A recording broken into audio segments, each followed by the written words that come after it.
Kalian kan punya data-datanya nih, data-datanya user. Mereka itu kesalahan apa sih yang dilakuin yang mereka tuh paling sering ruginya tuh di mana gitu. Mungkin mereka mau nanyanya ini karena kan ini konsensus gitu kan. Berarti pemikiran orang Indonesia behaviornya seperti apa? Mungkin dari Bro Ray, user dari Thrift itu yang rugi tuh yang karakternya seperti apa? Satu, yang ikut kata orang biasanya.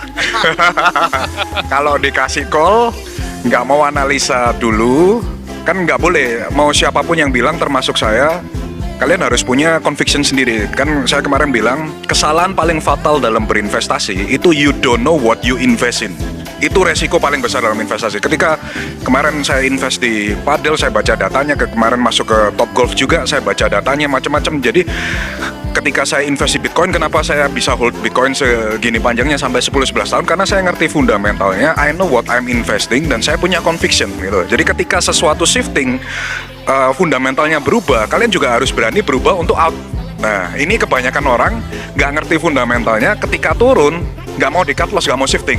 Nah, saya kalau Bitcoin fundamentalnya berubah, saya pasti akan keluar juga. Tapi masalahnya dalam periode ini, saya masih belum melihat ada shifting fundamental. Itu makanya saya bilang, kesalahan paling besar seorang investor adalah you don't know what you investing in.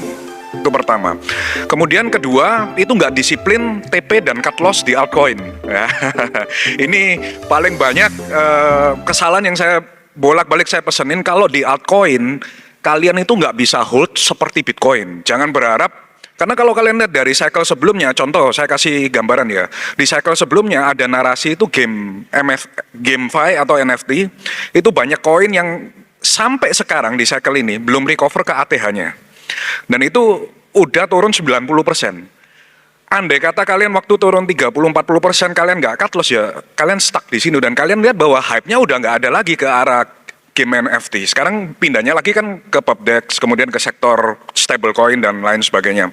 Jadi narasi di altcoin itu selalu berubah. Dan ketika kalian memegang altcoin, kalian harus benar-benar memperhatikan. Kalau udah shifting fundamentalnya, sentimennya udah berubah, dan kalian udah merasa harganya udah nggak convertible, harus cut loss, rajin. TP pun juga sama, jangan sampai udah naik untung cuan masih berharap lagi 1000 kali lipat, 100 kali lipat. In the cycle udah dapat altcoin udah naik 30%, itu udah cukup bagus, udah nggak bisa kayak cycle sebelumnya yang minta 10 kali lipat, 20 kali lipat. Yang penting sekarang kalau megang altcoin, cuan TP. Rotate ke Bitcoin sambil kita nunggu cari peluang lain, atau rotate ke stablecoin. Itu dua kesalahan yang paling common.